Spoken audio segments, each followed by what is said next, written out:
Step into Value Zone. Hyper మార్ బటాన్ చెరు. ప్రపంచం అంతా కొత్త ఏడాది వేడుకల్లో ఉంటే జపాన్ ను మాత్రం భారీ భూకంపం కుదిపేసింది.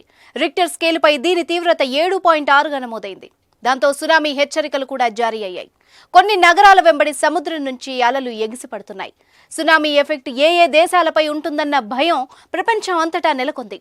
సెంట్రల్ జపాన్లో ఈ భారీ భూకంపం సంభవించింది. ఇషికవా, నిగాటా, టోయోమా నగరాలకు అధికారులు సునామీ హెచ్చరికలు జారీ చేశారు. టోక్యో, కాంటో ప్రాంతాలపై కూడా భూకంప ప్రభావం పడింది. తీర ప్రాంత ప్రజల్ని అధికారులు అప్రమత్తం చేశారు. న్యూక్లియర్ విద్యుత్ కేంద్రాల వద్ద భద్రత కట్టుదిట్టం చేశారు. ఆదివారం రాత్రి 10 గంటల సమయంలో భూ ప్రకంపనలొచ్చాయి. రాజధాని కాఠ్మండూకు తూర్పున 56 కిలోమీటర్ల దూరంలో భూకంప కేంద్రాన్ని గుర్తించినట్టు నేషనల్ సెంటర్ ఫర్ సీస్మాలజీ వెల్లడించింది. భూమికి 10 కిలోమీటర్ల లోతులో భూకంప కేంద్రం ఉందని తెలిపింది. అయితే ఇప్పటి వరకు ఎలాంటి ప్రాణ ఆస్తి నష్టం జరగలేదు. సునామీ వస్తుందన్న హెచ్చరికల నేపథ్యంలో ఇషికవా ప్రాంతంలోని అణు విద్యుత్ కేంద్రాల పరిస్థితిపై ఆందోళన నెలకొంది.